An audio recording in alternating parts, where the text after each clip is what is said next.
નમસ્કાર મિત્રો, જય દ્વારકાધીશ. મિત્રો, ભલે ગમે તેટલા નજીકના સગા હોય તો પણ આ 3 પ્રકારના લોકો પાસે પોતાની સ્ત્રીને ક્યારેય એકલી ન મૂકવી, નહીં તો ખૂબ જ પસ્તાવવું પડશે.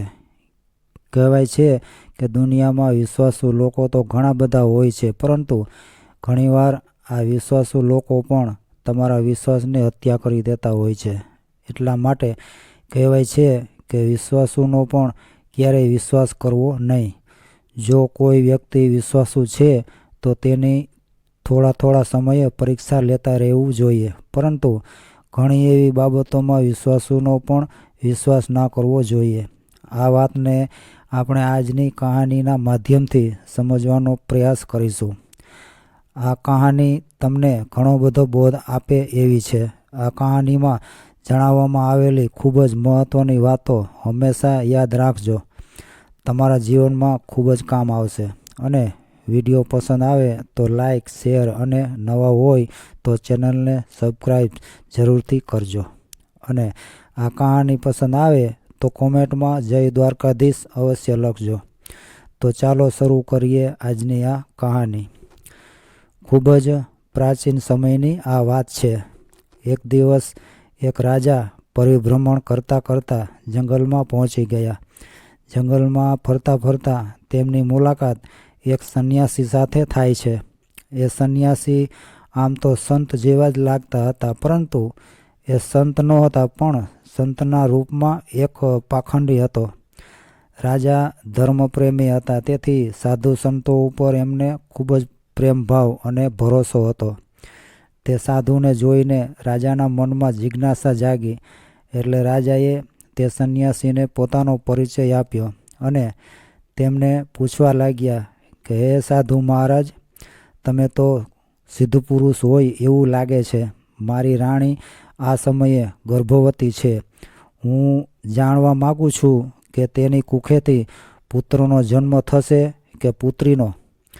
સંન્યાસીએ કહ્યું કે, હે રાજન, હું એ તો નથી જાણતો કે તમારી રાણી પુત્રને જન્મ આપશે કે પુત્રીને, પરંતુ એટલું જરૂર જાણું છું કે જો તમારી રાણીએ પુત્રીને જન્મ આપ્યો તો તમારો સર્વનાશ થઈ જશે. સંન્યાસીની વાત ઉપર વિશ્વાસ રાખીને રાજા તો વિચારવા લાગ્યા કે જો મારી રાણીએ પુત્રીને જન્મ આપ્યો તો મારો સર્વનાશ થઈ જશે. આ વાતનો વિચાર કરીને રાજાને પુત્રીના નામ માત્રથી નફરત થવા લાગી. તેણે પોતાની રાણીને આવીને આ વાત કહી કે, હે રાણી, ભૂલથી પણ આપણા ઘરમાં પુત્રીનો જન્મ ન થવો જોઈએ. જો આપણા ઘરમાં પુત્રીનો જન્મ થશે તો હું તને મારી નાખીશ અને તે પુત્રીને પણ મારી નાખીશ. રાજાની આ વાત સાંભળીને રાણી ડરી ગઈ. તે જાણતી હતી કે રાજા ખૂબ જ જિદ્દી છે. જો હું પુત્રીને જન્મ આપીશ તો રાજા મને અને મારી પુત્રીને બંનેને મારી નાખશે. હવે તો રાણી રોજ ભગવાનને પ્રાર્થના કરતી હતી કે, હે પરમાત્મા, હે દ્વારકાધીશ, મને પુત્રી ન આપતા, નહીં તો રાજા તેને જીવતી નહીં છોડે.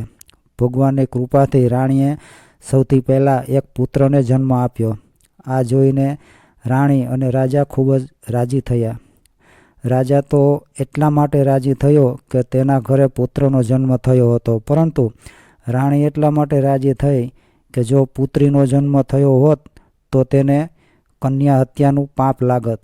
મિત્રો, આ કહાની હવે બરાબર ધ્યાનથી સાંભળજો. થોડા સમય પછી રાણીએ ફરીથી ગર્ભ ધારણ કર્યો. જ્યારે બાળકનો જન્મ થવાનો સમય નજીક આવ્યો ત્યારે રાજાને કોઈ જરૂરી કામ અર્થે બીજા રાજ્યમાં જવાનું થયું અને પાછા આવવામાં તેને ઘણા દિવસો લાગવાના હતા. જતાં રાજા પોતાની રાણીને કહેતા ગયા કે જો તારી કુખેથી પુત્રીનો જન્મ થયો તો તેને તું મારી નાખજે. હું પુત્રીનું મોઢું જોવા જ નથી માગતો. આટલું કહીને રાજા તો ચાલ્યો ગયો.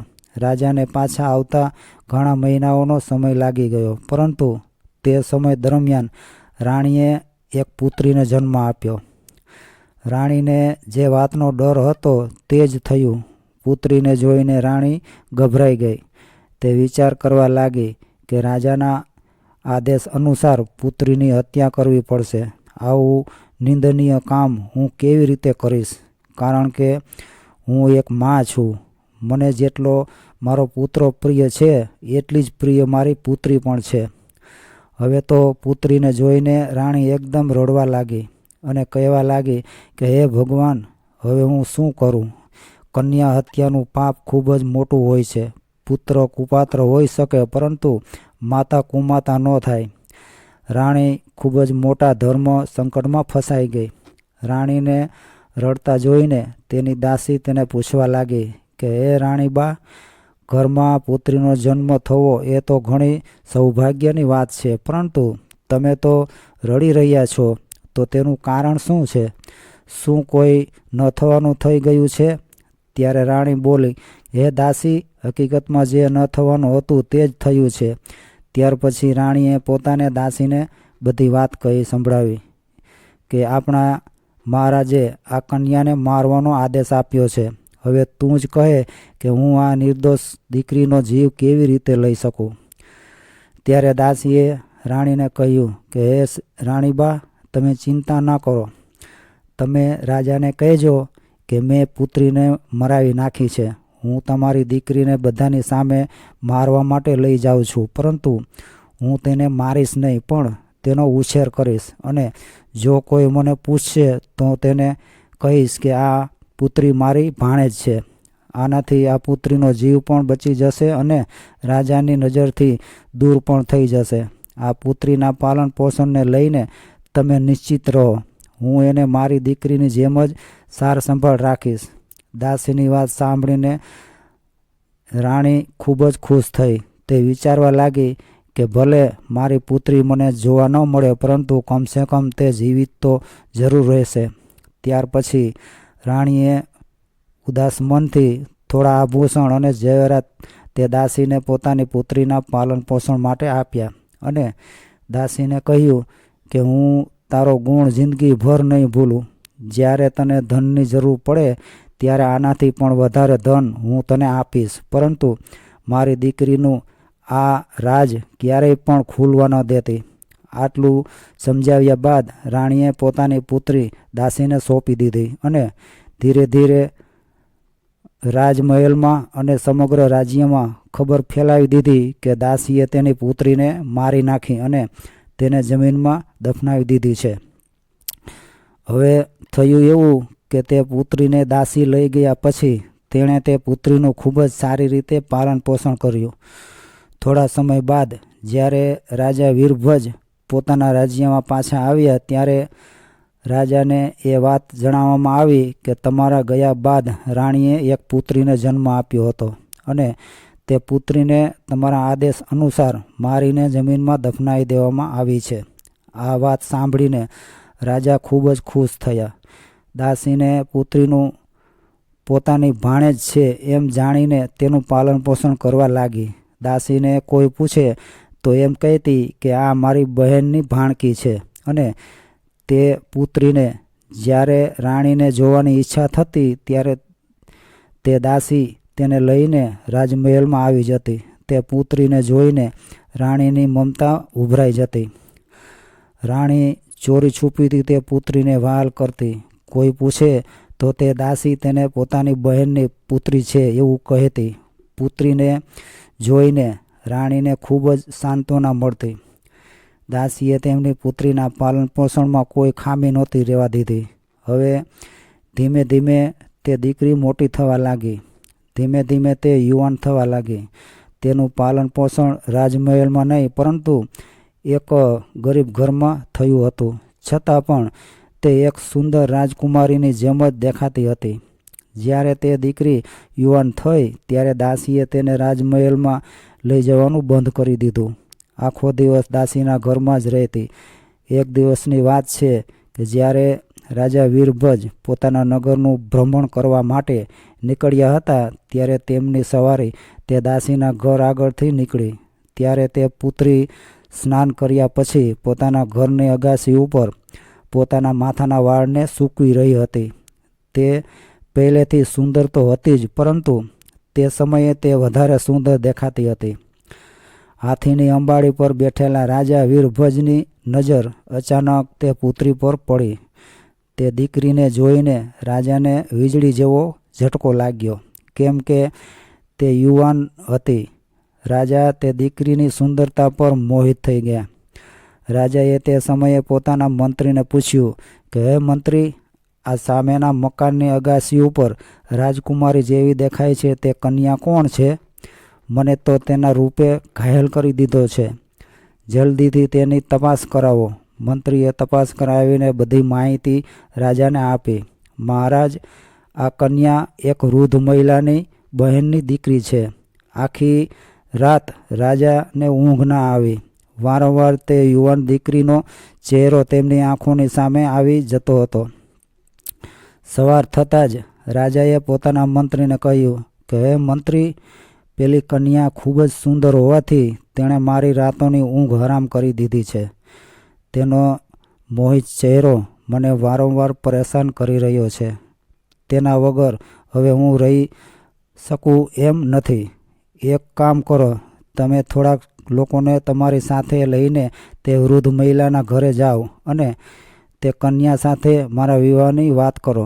રાજાના કહેવાથી તે મંત્રી થોડાક સૈનિકોને સાથે લઈને એ પુત્રીનો હાથ માગવા તે વૃદ્ધ મહિલાના ઘરે જાય છે અને રાજાએ કહેલી બધી વાત તે દાસીને જણાવે છે કે અમારા મહારાજ તમારી પુત્રી સાથે વિવાહ કરવા માગે છે. તમારી પુત્રીને રાજા સાહેબ તેમની રાણી બનાવવા માગે છે.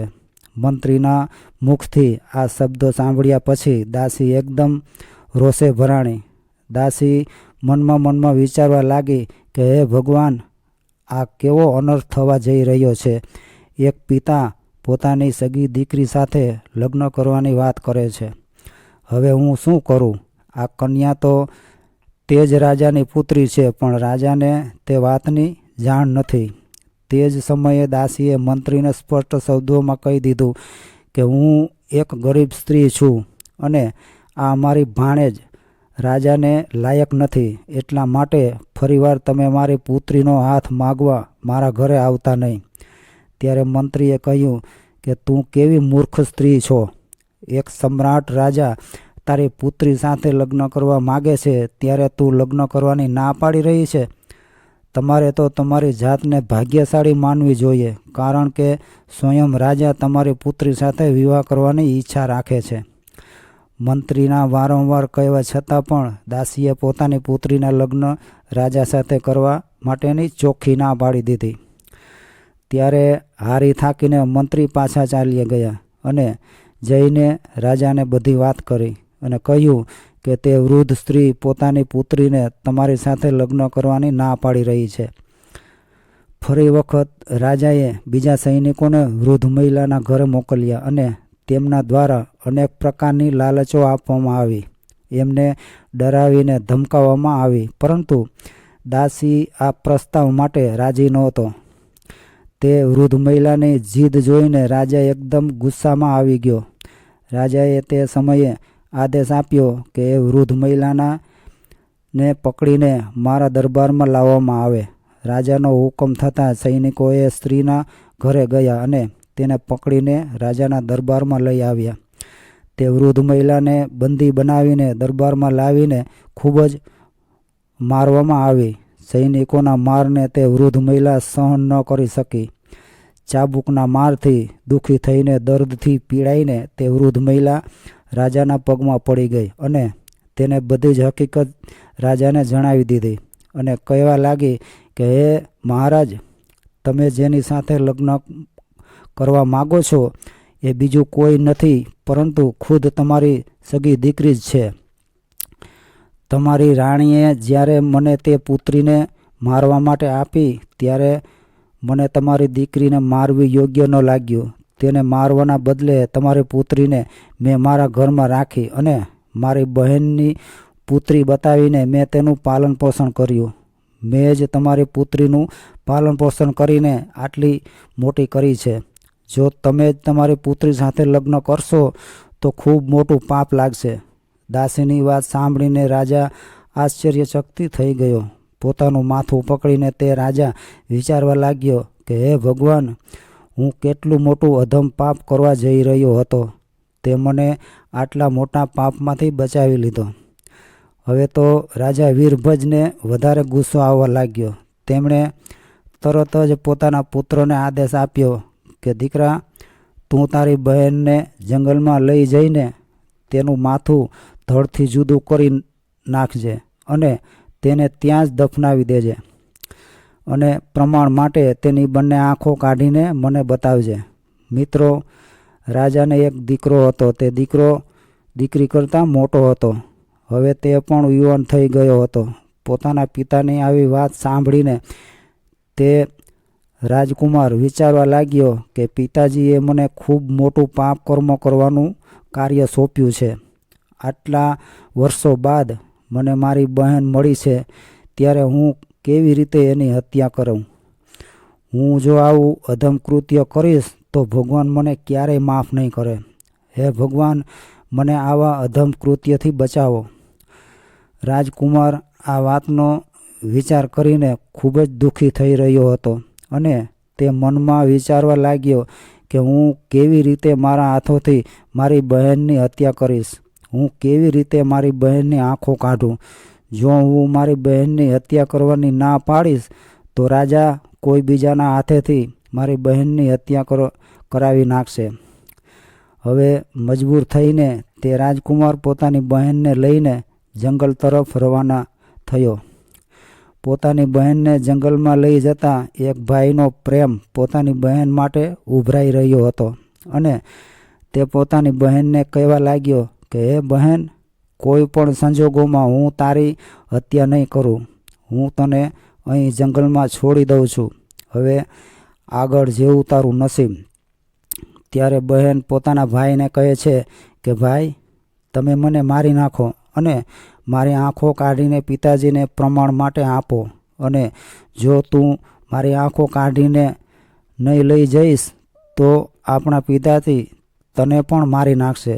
તે સમયે બંને ભાઈ બહેન એકબીજાને ભેટીને ખૂબ જ રડી રહ્યા હતા. તેમના પર દુઃખોનો પહાડ તૂટી પડ્યો હતો. તેમને કંઈ સમજ નહોતી પડતી કે તે હવે શું કરે. છેલ્લે રાજકુમારે એવો નિર્ણય લીધો કે તે પોતાની બહેનને નહીં મારે. તેણે પોતાની બહેનને સમજાવ્યું કે બહેન, હું તને જંગલમાં છોડીને જઈ રહ્યો છું. આગળ ભગવાનની જેવી ઈચ્છા. હું પિતાજીને કોઈને કોઈ બહાનું બતાવીને સમજાવી દઈશ. આટલું કહીને રાજકુમારે પોતાની બહેનને જંગલમાં એકલી છોડી દીધી અને તે પોતાના ઘરે જવા માટે રવાના થયો. આગળ જતાં જંગલમાં તેને એક હરણ જોવા મળ્યું.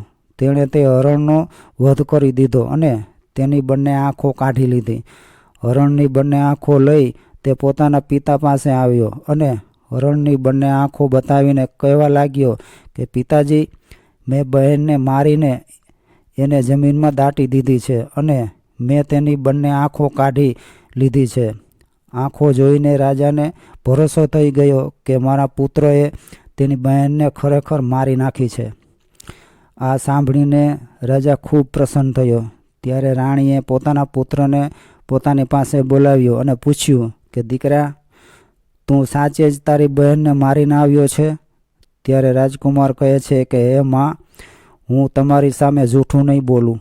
મેં મારી બહેનને મારી નથી, પરંતુ મેં તેને જંગલમાં ભગવાનના ભરોસે એકલી છોડી દીધી છે. આ સાંભળીને રાણીને ખૂબ જ સાંત્વના મળી. તે ભગવાનને પ્રાર્થના કરવા લાગી કે હે ભગવાન, તમારો ખૂબ ખૂબ આભાર કે તમે મારા પુત્રને સદબુદ્ધિ આપી. મારી દીકરી જંગલમાં એકલી ભટકી રહી હશે.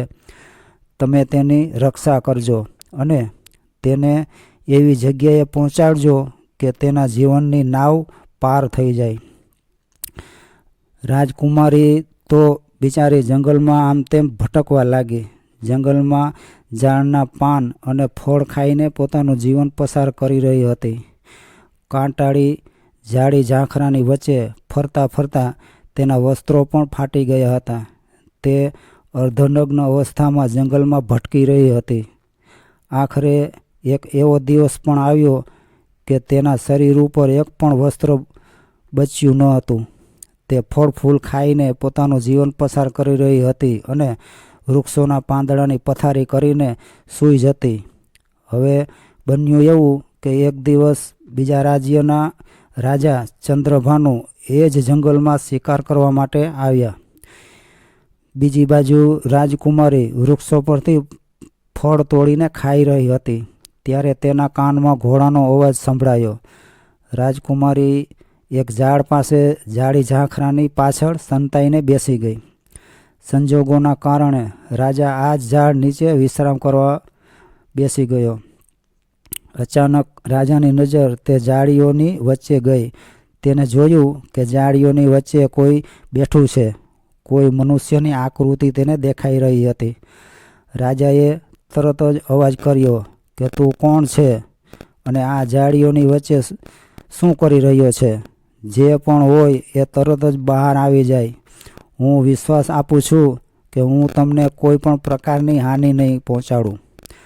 રાજાની વાત સાંભળીને તે ઝાડીઓની વચ્ચેથી રાજકુમારી બોલી કે હે રાહગીર, હું એક દુઃખી સ્ત્રી છું. મારા શરીર પર એક પણ વસ્ત્ર નથી. હું બિલકુલ નિર્વસ્ત્ર અવસ્થામાં છું. જો તમે મને કોઈ વસ્ત્ર આપશો તો હું તેને પહેરીને બહાર આવીશ. કોઈ સ્ત્રીનો અવાજ સાંભળીને રાજા તો અચરજ પામી ગયા. આવા ઘોર જંગલની વચ્ચે આ સ્ત્રી શું કરી રહી છે? ત્યારે રાજાએ એક ચાદર પોતાના ગળામાં લટકાવી હતી તેને તે ઝાડીઓની વચ્ચે ફેંકી અને ત્યારબાદ તે રાજકુમારીએ તે ચાદરથી પોતાના શરીરને ઢાંકીને રાજા ચંદ્રભાનુ સામે આવી. રાજાએ તે સ્ત્રીની સુંદરતાને જોઈ તો તેને જોતો જ રહી ગયો અને તે વિચારવા લાગ્યો કે આટલી બધી સુંદર સ્ત્રી મેં મારી જિંદગીમાં ક્યારેય નથી જોઈ. આવી હાલતમાં તને આ ઘોર જંગલમાં એકલી કોણે છોડી દીધી છે? તું તો મારી રાણી બનવાને યોગ્ય છે. ત્યારે રાજાએ પોતાનો પરિચય આપતા કહ્યું કે હે સુંદરી, તું જે કંઈ પણ હોય તેનાથી મને કોઈ લેવા દેવા નથી. હવે હું તને મારી રાણી બનાવવા માગું છું. રાજાની વાત સાંભળ્યા પછી તે રાજકુમારી પણ રાજાની પત્ની બનવા માટે રાજી થઈ. કહેવાય છે કે ડૂબતા માણસને એક તણખલાનો આધાર મળે તો પણ એ ઘણો હોય છે. પણ અહીં તો ખુદ રાજા હતો જે તેને પોતાની પત્ની બનાવવા માગતો હતો. રાજા તે રાજકુમારીને પોતાના ઘોડા પર બેસાડીને પોતાના રાજ્યમાં લઈ ગયો અને સૌપ્રથમ પોતાના પિતા સમાન એક વૃદ્ધ મંત્રીના ઘરે ગયો અને તે મંત્રીને પોતાની સાથે લાવેલી રાજકુમારીને સોંપતા કહ્યું કે હે પ્રધાનજી, તમે એમ માનજો કે આ તમારી દીકરી છે અને હું તેની સાથે લગ્ન કરીશ. જો હું આમ જ તેને મારા મહેલમાં લઈ જઈશ તો રાજની પ્રજા એવું વિચારશે કે રાજા તો કોઈ કુંવારી કન્યાને ભગાડીને લઈ આવ્યો છે. તેનાથી મારા માન અને પ્રતિષ્ઠાને ઠેસ પહોંચશે. હું આ કન્યા સાથે વિધિપૂર્વક લગ્ન કરીને પછી જ મારા મહેલમાં લઈ જવા માગું છું.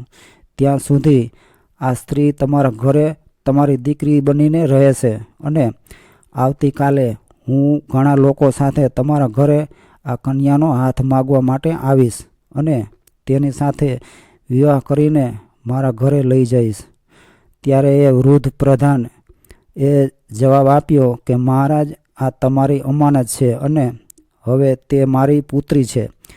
જ્યારે તમારું મન કરે ત્યારે તમે તેને સાથે વિવાહ કરીને લઈ જઈ શકો છો. ત્યાં સુધી હું તેનો ખૂબ જ સારી રીતે ખ્યાલ રાખીશ. બીજા દિવસે રાજાનો સેનાપતિ અને તેનો મંત્રી એ વૃદ્ધ પ્રધાનના ઘરે પહોંચ્યા અને પોતાના રાજા માટે તે રાજકુમારીનો હાથ માગ્યો. ત્યાર પછી એક અઠવાડિયામાં રાજા સાથે તે રાજકુમારીની સગાઈ અને વિવાહ પણ થઈ ગયા. વિવાહ કર્યા બાદ તે રાજકુમારી રાજા ચંદ્રભાનુની પત્ની બનીને મહેલમાં રહેવા લાગી. હવે તે બંને ખૂબ જ પ્રસન્ન હતા. રાજા સુંદર રાણીને પામીને ખુશ હતો અને રાજકુમારી ઘર અને પતિને પામીને ખુશ હતી. રાજાએ લગ્ન કર્યા પછી પણ પોતાની પત્નીનો પરિચય પૂછ્યો નહીં. આ રીતે તે બંનેને એકસાથે રહેતા 2 વર્ષ વીતી ગયા. ધીરે ધીરે એ સમય પણ આવી ગયો કે જ્યારે રાણીએ એક પુત્રને જન્મ આપ્યો. હવે તો રાજા ચંદ્રભાનુ વધારે ખુશ થઈ ગયો. એક દિવસ રાજાએ પોતાની રાણીને પૂછ્યું કે હે પ્રિય, હવે આપણે બંને એક પુત્રોના માતા પિતા બની ગયા છીએ. આપણો સંબંધ અતૂટ થઈ ગયો છે. હવે તમે મને તમારા કુળ અને ખાનદાન વિશે જણાવો. ત્યારે રાજકુમારીએ તેમની વાતને ટાળી દીધી. આ રીતે 3 વર્ષ વીતી ગયા.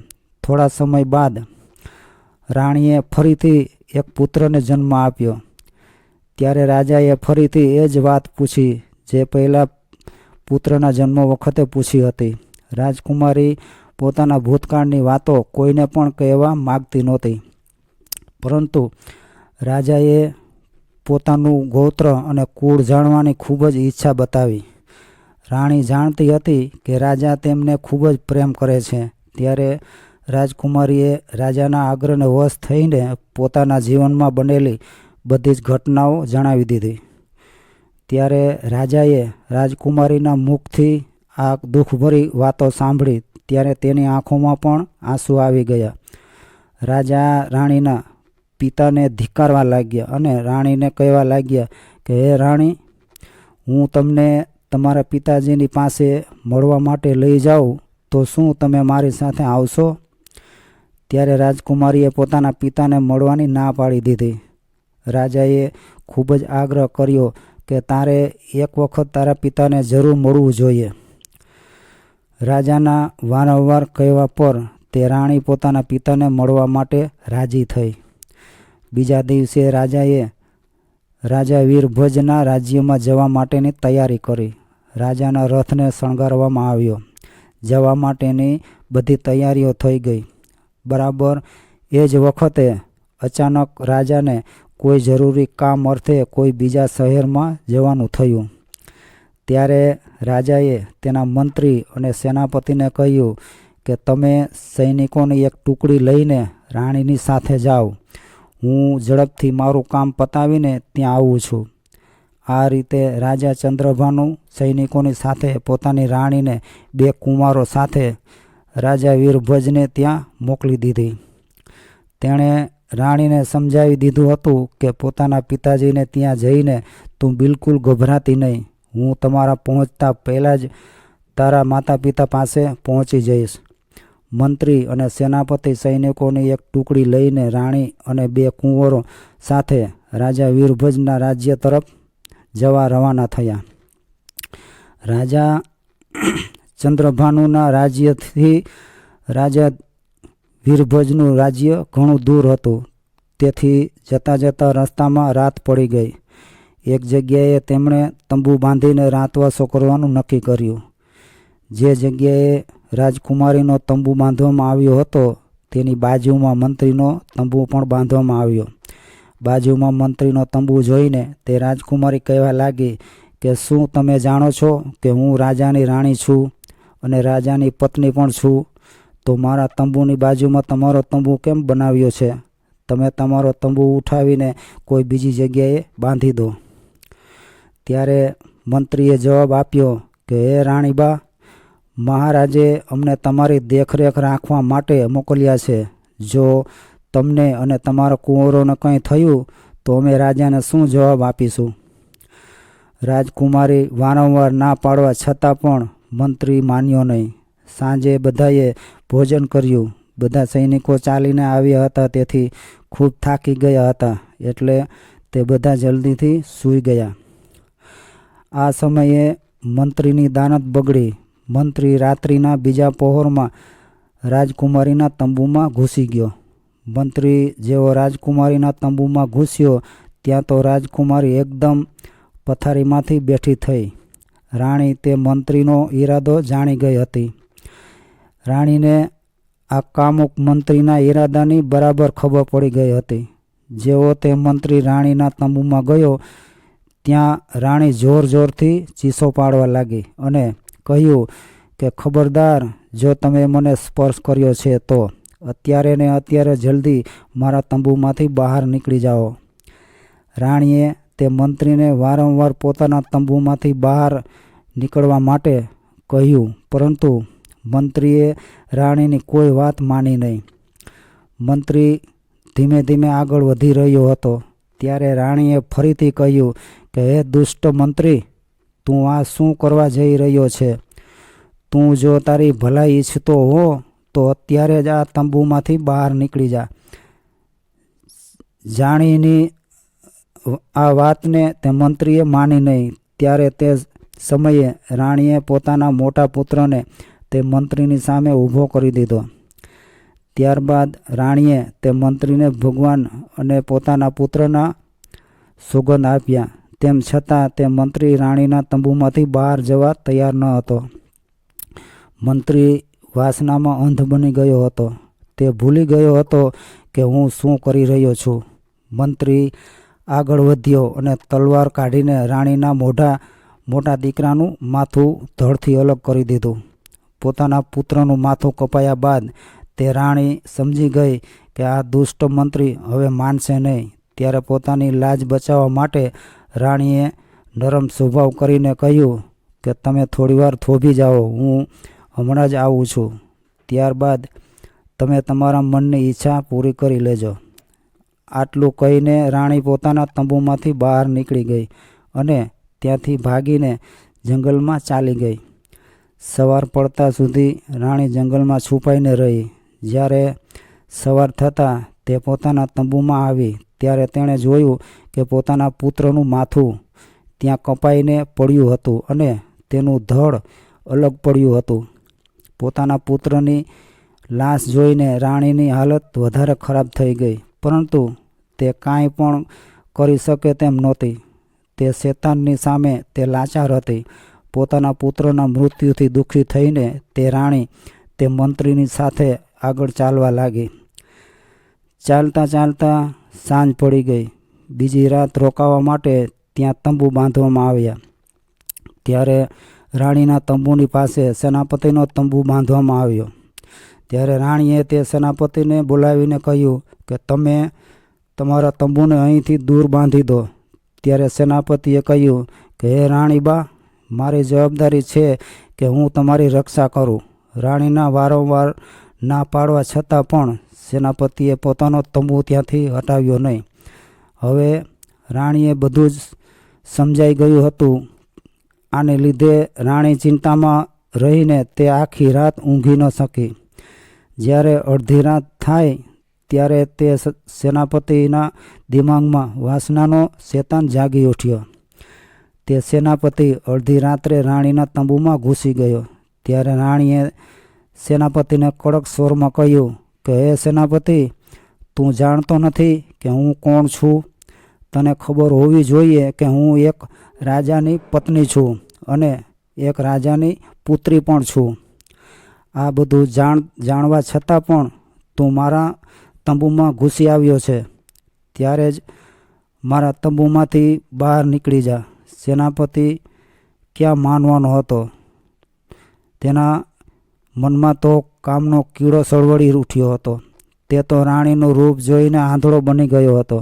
રાણીએ વારંવાર ચેતવણી આપવા છતાં પણ સેનાપતિએ એક પણ વાત માની નહીં. જ્યારે તે રાણી તરફ આગળ વધવા લાગ્યો ત્યારે રાણીએ સ્વ બચાવ માટે પોતાના નાના પુત્રને સેનાપતિની સામે ઊભો રાખી દીધો અને તેને સોગંદ આપ્યા કે હે સેનાપતિ, તું મારી તરફ આગળ વધ્યો છે તો તને મારા પુત્રના સોગંદ છે. રાણીની આ વાત સાંભળીને સેનાપતિએ મ્યાનમાંથી તલવાર કાઢી અને તેના નાના પુત્રના મસ્તકને ધડથી અલગ કરી દીધું. આ રીતે સેનાપતિએ રાણીના બીજા પુત્રને પણ મારી નાખ્યો. ત્યારે રાણીએ કહ્યું કે સેનાપતિ, તમે થોડીવાર માટે થોભી જાઓ, હું હમણાં જ આવું છું. પછી તમારે જે ઈચ્છા હોય તે પૂરી કરી લેજો. ત્યારે રાણી ત્યાંથી જંગલ તરફ ભાગવા લાગી અને તે જંગલમાં પહોંચી ગઈ. આગળ જતાં એક ઊંડી નદી તેને જોવા મળી. હવે રાણી પૂરી રીતે હિંમત હારી ગઈ હતી. એણે મનમાં દ્રઢ નિશ્ચય કરી લીધો કે હવે મારા સંતાનો નથી રહ્યા, મારા પુત્રો નથી રહ્યા, તો હવે હું જીવીને શું કરું? એમ કરીને રાણી ભગવાનનું નામ લઈને નદીમાં કૂદી પડી. પરંતુ પાણીનો પ્રવાહ એટલો બધો તેજ હતો કે જેવી રાણી નદીમાં કૂદી ત્યાં તો પાણીના પ્રચંડ પ્રવાહમાં રાણી તણાઈ ગઈ. પાણીમાં તણાતા તણાતા નદીના એક કિનારે પહોંચી ગઈ. સવાર પડી ગઈ હતી. નદી કિનારે 5-6 સંન્યાસીઓ પોતાના ગુરુના વસ્ત્ર ધોવા માટે આવ્યા હતા. તે સમયે તે સંન્યાસીઓએ જોયું કે કોઈ સ્ત્રી નદીના પાણીમાં તણાઈને પોતાની તરફ આવી રહી છે. ત્યારે તે બધા સંન્યાસીઓએ તે રાણીને પકડીને બહાર કાઢી. આ સ્ત્રીને આપણે આપણા ગુરુજી પાસે લઈ જઈએ. રાણીને આ સંન્યાસીઓ પોતાના ગુરુ પાસે લઈ ગયા. સંન્યાસીઓના જે ગુરુ હતા તે ખૂબ જ જ્ઞાની અને તપસ્વી સંત હતા. ગુરુજીએ તે સ્ત્રીને જોઈને કહી દીધું કે આ સ્ત્રી કોઈ રાજઘરાનાની છે. ત્યારે તેમણે પોતાના શિષ્યોને સમજાવ્યા કે હે શિષ્યો, તમે 6 ભાઈઓ છો અને તમારે કોઈ બહેન નથી. તમે એક કામ કરો, આ સ્ત્રીને તમે તમારી બહેનના રૂપમાં સ્વીકાર કરી લો. જો તે તમારી બહેન બનીને આશ્રમમાં રહેશે તો એક દિવસ તમારી જિંદગી બદલાઈ જશે.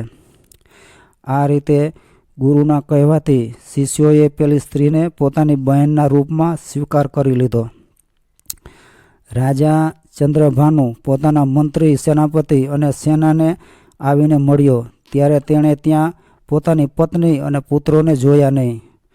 ત્યાં આવીને રાજાએ સેનાપતિ અને મંત્રીને પોતાની પત્ની અને પુત્રો વિશે પૂછ્યું. ત્યારે મંત્રી અને સેનાપતિ એક જ સૂરમાં કહેવા લાગ્યા કે મહારાજ, અમને ક્ષમા કરો. તમારી રાણી સ્ત્રી નહોતી પણ એક ડાકણ હતી. તમારા બંને પુત્રોને મારી નાખ્યા બાદ તમારી રાણી અહીંથી ભાગી ગઈ છે. તેમણે એવી રીતે આ વાત જણાવી કે રાજા ચંદ્રભાનુને તેની વાત ઉપર વિશ્વાસ આવી ગયો. રાજાએ વિચાર્યું કે કોઈ વ્યક્તિ જૂઠું બોલે તો એકલો જ બોલે, 2 વ્યક્તિ એકસાથે કેવી રીતે જૂઠું બોલે. ત્યારે રાજા ચંદ્રભાનુએ કહ્યું કે હવે આપણે રાણીના પિતા રાજા વીરભજ પાસે જરૂર જઈશું.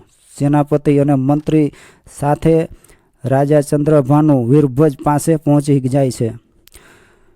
રાજકુમારીએ પોતાના 6 સંન્યાસી ભાઈઓને કહ્યું કે તમે બધા રાજાની પાસે જાઓ અને રાજાને કહો કે અમારી બહેન તમારા દરબારમાં એક કથા સંભળાવવા માગે છે. રાજકુમારીના ભાઈઓ રાજા પાસે જઈને કહે છે કે હે રાજા, અમારી બહેન કથા કઈ સંભળાવે છે. જો તમને કથા સાંભળવાની ઈચ્છા હોય તો અમે તેને તમારા દરબારમાં લઈ આવીએ. રાજકુમારીને ખબર નહોતી કે તેમના પિતાને કથા સાંભળવાની ખૂબ જ ગમતી હતી. સંન્યાસીઓની વાત સાંભળીને રાજાએ તરત જ તેમને મંજૂરી આપી દીધી અને કહ્યું કે જો મને તમારી બહેનની કથા પસંદ આવશે તો કાયમ માટે તમારી બહેનને અમે અમારા મહેલમાં કથા સંભળાવવા માટે રાખી લઈશું. બીજા દિવસે સંન્યાસીઓ પોતાની બહેનને લઈને રાજ દરબારમાં પહોંચ્યા. તે સમયે તે રાજકુમારી એક સંન્યાસીના વેશમાં હતી, એટલા માટે કોઈ તેને ઓળખી ન શક્યા. જ્યારે તે રાજકુમારીએ દરબારમાં કથા સંભળાવી ત્યારે બધા લોકો ખૂબ જ ધ્યાનથી સાંભળવા લાગ્યા. રાજાને તે રાજકુમારીની કથા ખૂબ જ પસંદ આવી. ત્યાર પછી રાજાએ તેને ખૂબ દાન દક્ષિણા આપીને તેમને વિદાય આપી. પરંતુ તે રાજકુમારીને કથા સંભળાવવા માટે પોતાના મહેલમાં રાખી લીધી.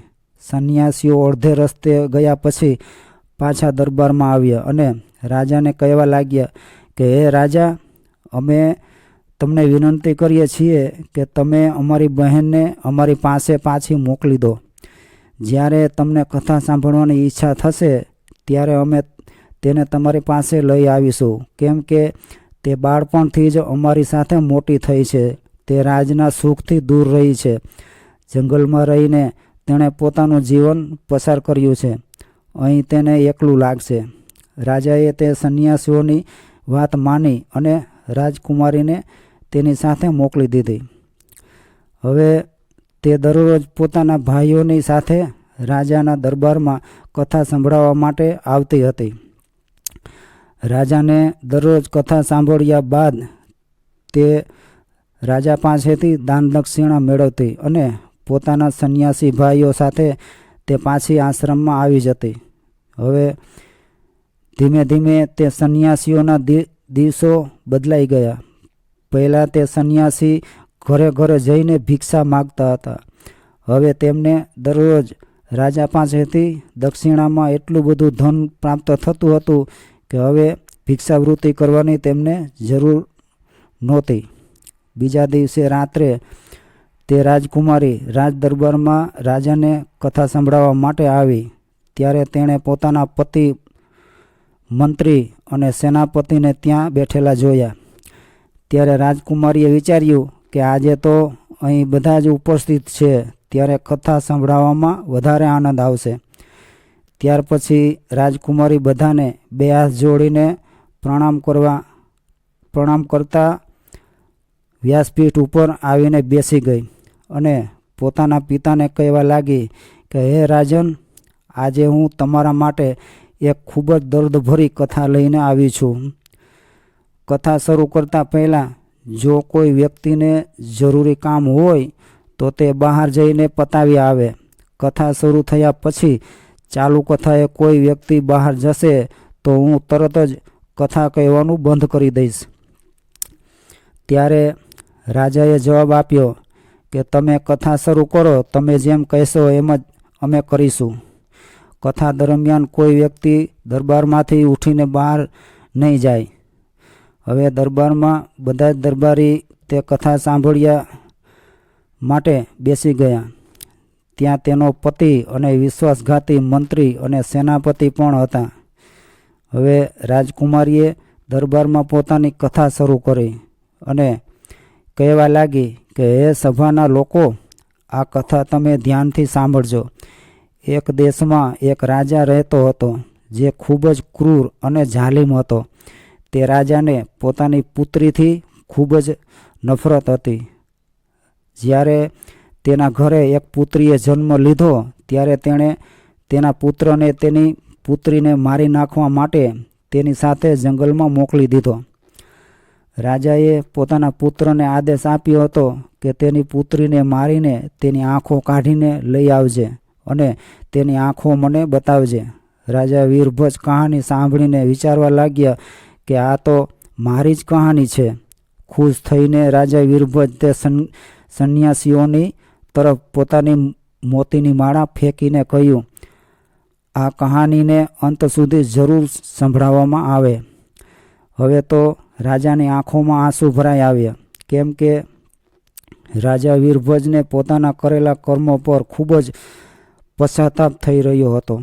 રાજકુમારી કથાને આગળ વધારતા કહે છે કે હે મહારાજ, જ્યારે તેઓ ભાઈ તેને મારવા માટે જંગલમાં લઈ ગયો ત્યારે તે ભાઈએ પોતાની બહેન રાજકુમારીને મારી નહીં અને જંગલમાં એકલી છોડીને રાજમહેલમાં પાછો આવી ગયો. હવે આ જાણીને રાજા થોડો પ્રસન્ન થયો. ત્યારે તે રાજા વિચારવા લાગ્યો કે કદાચ એવું બની શકે કે આજે પણ મારી પુત્રી કદાચ જીવિત હોય. રાજકુમારી કહાનીને આગળ વધારતા કહે છે કે જ્યારે તેનો ભાઈ તેની બહેનને જંગલમાં છોડીને આવ્યો ત્યારે તે બહેન જંગલમાં ભૂખ અને તરસથી આમ તેમ ભટકવા લાગી. પેટની આગને ઠંડી કરવા માટે વૃક્ષના પાન અને ફળ ફૂલ ખાઈને ભૂખને શાંત કરતી. આ રીતે તેણે પોતાની જાતને જીવિત રાખી. આવી રીતે જંગલમાં દિવસો પસાર કરતાં કરતાં શરીર ઉપર એક પણ વસ્ત્ર રહ્યું નથી. ત્યારે થોડા ઉપર સવાર થઈને ફરતા ફરતા ત્યાં એક માણસ આવ્યો. તે માણસ કોઈ એક રાજ્યનો રાજા હતો. તેની નજર જ્યારે એ રાજકુમારી ઉપર પડી ત્યારે તે રાજકુમારી બિલકુલ નિર્વસ્ત્ર હતી. રાજાએ તે રાજકુમારીને તેનું શરીર ઢાંકવા માટે પોતાની ચાદર આપી અને ત્યાંથી તે પોતાના નગરમાં લઈ આવ્યો અને કંઈ પણ જાણ્યા વગર રાજાએ તે રાજકુમારી સાથે લગ્ન કરી લીધા. રાજકુમારી કહાની સંભળાવી રહી હતી, પરંતુ રાજા ચંદ્રભાનુ સમજી ગયો કે આ તો તેની પોતાની જ કહાની છે. ત્યારે તેણે ખુશ થઈને બીજી એક મોતીની માળા સંન્યાસીઓ તરફ ફેંકી અને કહ્યું કે આ કહાનીને ચાલુ રાખવામાં આવે. અને અંત સુધી જરૂર સંભળાવવામાં આવે. રાજકુમારી કહેવા લાગી કે હવે તે રાજકુમારી એક રાજાની રાણી બની ગઈ હતી. રાજાની રાણી બની ગયા પછી તે 2 દીકરાની માતા પણ બની. એક દિવસ તેના પતિએ તેની પત્નીને તેના જીવનની બધી જ ભૂતકાળની ઘટનાઓ વિશે પૂછ્યું કે વાસ્તવમાં તું કોણ છે અને જંગલમાં નિર્વસ્ત્ર કેમ ભટકી રહી હતી.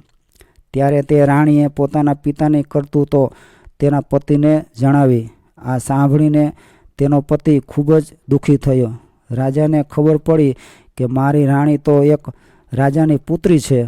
તે રાજાએ બીજા દિવસે રાણીને પોતાના પિતાને મળવા માટેની તૈયારી કરી, પરંતુ તેણે એક ભૂલ કરી કે પોતાની પત્ની અને પુત્રોની રક્ષા માટે પોતે સાથે ન ગયા, પરંતુ મંત્રી અને સેનાપતિને તેની સાથે મોકલી દીધા. આ જ તેની સૌથી મોટી ભૂલ હતી.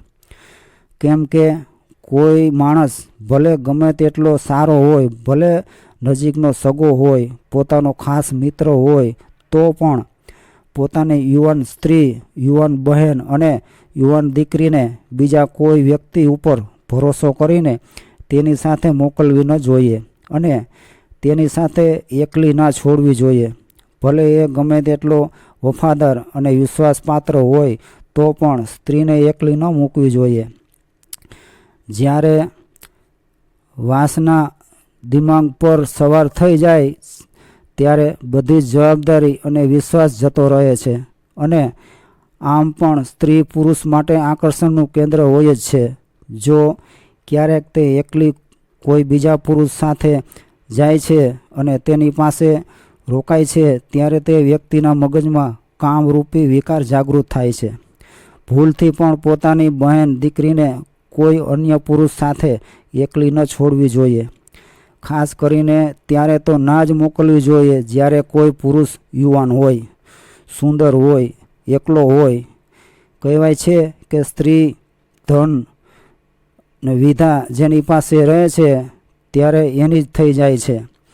રાજકુમારી રાજા વીરભંજના દરબારમાં પોતાની કહાની સંભળાવી રહી છે.